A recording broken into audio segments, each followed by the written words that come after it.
শুরু করিতেছি মহান আল্লাহ পাকের নামে, যিনি পরম করুণাময় এবং অত্যন্ত দয়ালু।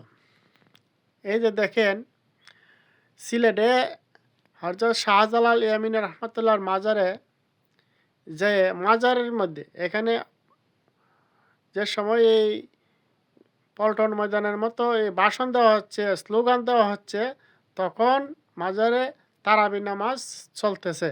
এমত অবস্থায় তারা এ ধরনের রাজনৈতিক কর্মকাণ্ড করতেছে মাজারের মধ্যে, যা আজ পর্যন্ত এই বাংলাদেশের ইতিহাসে এরকম হয়নি। যে সময় নির্বাচনের আগে এবং সময়ে অসময়ে যা সেই মাজারে জিয়ারত করে, তারা নামাজ আদায় করে, বিভিন্ন আবাদত বন্দিগি করে। কিন্তু এই এনসিপি নামক এই সংগঠনটা, তারা সব সময় ছিল, তারা চাইছিল এখানে কোনো একটা বিশৃঙ্খলা লাগালে এখানে মব সন্ত্রাস করতে পারবে, অথবা রাজনৈতিক পরিস্থিতি অন্যদিকে ভায়োলেট করার জন্য তারা এই ধরনের কর্মকাণ্ড দিয়েছে। এটা আমরা প্রতিবাদ জানাই এবং নিন্দা জানাই। এটার বিচারের আওতায় আনতে হবে, তাদেরকে আমরা বিচারের দাবি জানাচ্ছি। দেখুন ভিডিওটা। স্লোগানের বিষয়ে দেখেন, মাজার তো বড় কথা না, বড় কথা হয়েছে ওই সময় আপনার নমাজ চলছিল, তারাবির নমাজটা। ওই সময় স্লোগান দেওয়াটা আমি মনে করি না ইসলামের দৃষ্টিতে এটা ঠিক হয়েছে।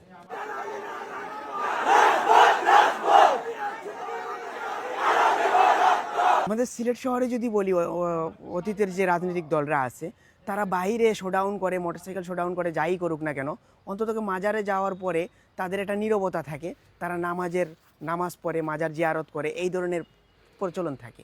তো আমার প্রত্যাশা ছিল তাদের কাছ থেকে একটু ব্যতিক্রম কিছু হতে পারতো, যেহেতু কালকে রমজান মাস ছিল, পবিত্রতার আর একটু অন্যরকম হতে পারতো। কিন্তু আসলেই বললাম তো যে ওরা আমাদেরকে বারবার হতাশাই করছে।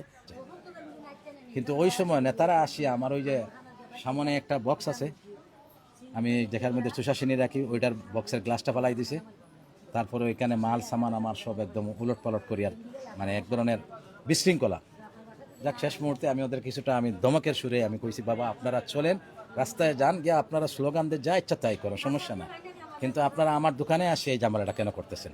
আমরা সিলেটবাসী গতকালকে একটা ঘটনা লক্ষ্য করলাম, যে এই ঘটনাটা আমরা খুব দুঃখজনক মনে হলো। আমরা তো অনেক দিন ধরে দেখি, আমরা এখানে রাজনীতিবিদ, দেশের যত শীর্ষস্থানীয় রাজনীতিবিদ আছেন, তারা মাজারও আসেন এবং মাজার জিয়ারত করেন, মাজার সংশ্লিষ্ট বিষয় নিয়ে তারা কথাবার্তা বলেন। কিন্তু কেউ কোনো মানে নিজের দলীয় বা এই ধরনের কোনো কিছু নিয়ে তারা স্লোগান দিতে দেখছি না। গতকালকে এনসিপির যে জনসভা হইল সাজ্জেদ আলমের, তারা দলীয় স্লোগান ডাকানা দিল্লি এই সমস্ত নিয়ে মাজারের ভিতরে মাজারের পবিত্রতা নষ্ট হলো। এটাতে আমরা যারা সিলেটবাসী যারা আছি, আমরা সবাই এই ব্যাপারে খুবই ক্ষুদ্র এদের উপরে।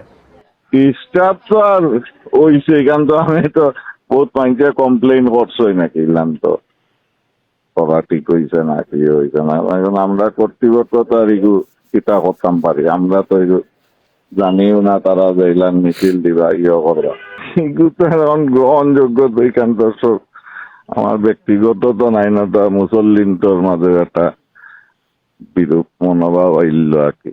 আর মসজিদ হোক মাজার হোক, এটা তো এটা কাম্য নাই।